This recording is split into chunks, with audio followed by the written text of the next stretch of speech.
Alrighty guys, I put the new transmission pump seal in.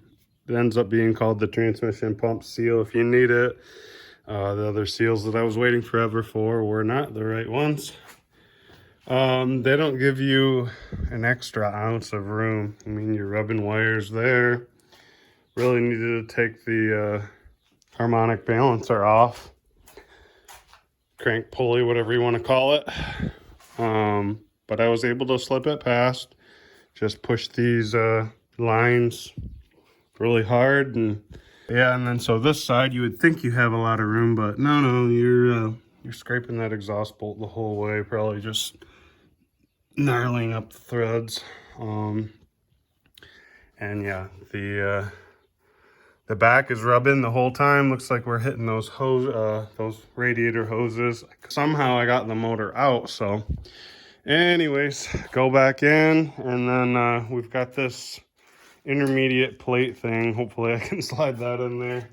I think I shouldn't have a problem with that, hopefully. So gonna keep going, try and get this in there. Super exciting moment here. I have just got all of the fluids pretty much, well, the oil for sure, and then the transmissions. I need to run it to kind of check it and all that stuff. Probably same with the engine oil, but we put 6.5 quarts in. Probably takes 7, maybe a little bit more since the motor was gone through. I don't have any coolant in it. We can run it for 10 seconds or whatever without coolant in it. And I almost forgot to get it all on tape. Luckily I had a problem here. I'm not familiar with new cars, but it's weird because I have this Chrysler key. So set the key here. Normally it would be fine. No key detected. Huh. So I put a new battery in it. Still no key detected. But here's a little trick, okay? So if you ever have this problem, no key detected, maybe your battery's dead, I think as long as you do have the right key that's programmed, you stick it right here. Check this out. All right, there she is, running. She's alive.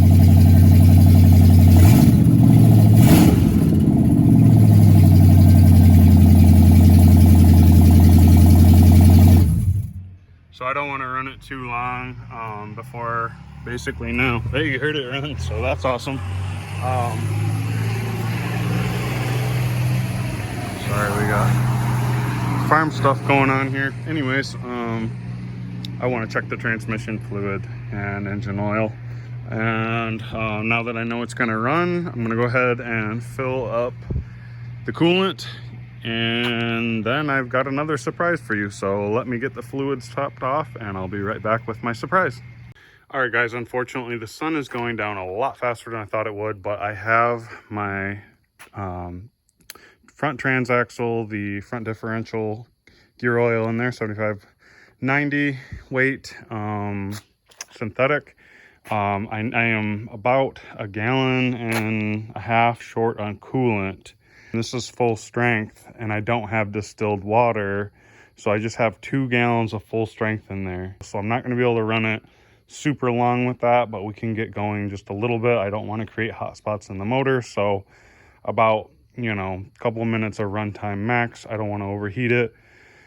It took, now this is on an engine rebuild, so this was a bone dry motor, 100%. This is a 5-quart jug, and then it took 6, 7, about 7.5 quarts, and normally on an oil change with the filter it's 7. Now on the transmission fluid, I believe it's a 7 or 8 quart system, but right now we've got 4 and let's see, 5, 6, 6.5, 6 3/4 in there, so almost 7. And I'm guessing that I'm going to need 7 in there, and we're just gonna do a very quick test drive with it, just to try and make the thing move, make sure we're not having a bad transmission or something like that. It should run on that. Now you don't want to go long distances obviously, but enough just to literally drive like 1 minute back and forth and park the thing, and then I can recheck the fluid. Now I've made this handy dandy thing. Most people are talking about using a zip tie, but this is just a piece of house wire. It's nice and fast, so it gives me a reasonable reading. Let's see, So this is the dipstick end where you stick it into the fluid and you measure up and make a mark at 30.25 inches, 30 1/4 inches. And then it's all about having it be at the 10 mm mark from the end of the dip to the 65 mm when it's hot. I'm not quite there yet. So anyways, this is my surprise right here. We got a Diablosport i3. We're going to install that because this did have a stroker motor in it, and we want a relatively stock tune so that we don't do any damage to this stock 5.7 liter motor. So I am going to open this up and pop this in, try and get it programmed so that I can go for a quick spin. All right, so here is my initial look at it. I'm not going to bother updating it. I'm just going to try and install it and cross my fingers, but it does say to update it. They give you a little USB link to put it to your computer and do the update. But yeah, we're just going to try and install it. So if I can get this. So this is probably going to take a while, I'm just guessing. Tune vehicle. I don't know if it's in the run position, but we're gonna go ahead and pretend it is. Let's close the door so that we don't kill our battery. We are gonna, as soon as it starts doing something, I'm gonna go ahead and throw the charger on the battery really quickly, as to not lose juice completely, because if you do lose juice in the middle of it, I don't know how to get it to just the run position. There, now it's in the run position. All right, here we go. Climb it off. There we go. Now it's in the correct position. So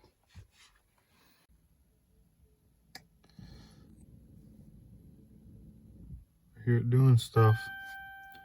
Please turn ignition off. Continue. Please turn ignition on. Oh, wait.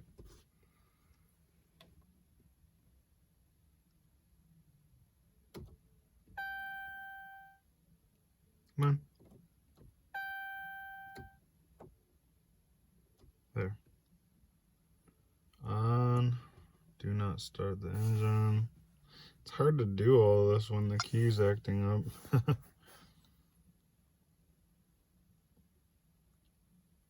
So now what? Oh, writing tune. Oh, great. An error occurred. That's really not good. Frick. What's up, guys? It's Jesse here. So a little update on the charger and this Diablosport extravaganza. Basically, been on the phone with Diablosport. They're really cool. Talked to a guy named Jordan. Shout out to Jordan, helping me out. He's a super nice guy. Basically, what's going on is exactly what I thought. And he kind of confirmed it. Is the motor that came out of here, if you've been watching, was a built motor, stroker motor, camshaft, the whole 9 yards. It had a custom tune on it. Well, I don't know who tuned it with what programming, but HP tuners and other tuners, various tuners, they do not use stock Mopar calibration tuning. So therefore, unfortunately, this Diablosport tuner wants to copy the tune that's on the ECU, save it, so that then when you unmarry the programmer, if you want to unmarry the programmer, it can put that tune back on your ECU and unmarry, so you can connect it to a different car and such. So basically, with this weird calibration from, let's just pretend it's HP tuners, the weird non-Mopar calibrations, it can't read those and save those. Therefore, it will not do the tuning or work because it doesn't want to brick your ECU. And it doesn't have a stock tune for this car to put on it. So basically what they said is I need to pull my ECU, grab the Diablosport tuner, box it up, ship it off, and I'll have it in like 3 to 4 days. So it's Monday. I should have it Wednesday or Thursday at the latest, they said. So that's amazing, and shout out to Jordan for helping me out and getting this taken care of quickly, because yeah, I just want to drive this car and whatever. So they need my ECU to put the base tune on it, and they know my VIN number, so they know this is a pursuit vehicle, because the civilian tune tops out at 140. This should top out at 162, and he did ask me how fast the car goes, which I wasn't able to tell him because I haven't driven it, and I wasn't going to lie to him. But I asked the previous owner, it tops out at 162 because it's a pursuit model, and that's the top speed on the pursuit model, 162. So we'll come back on Wednesday or Thursday when I have the ECU reflashed to the stock Mopar tune, and I can drive it right then and there and do the test driving before we even play around with the Diablosport.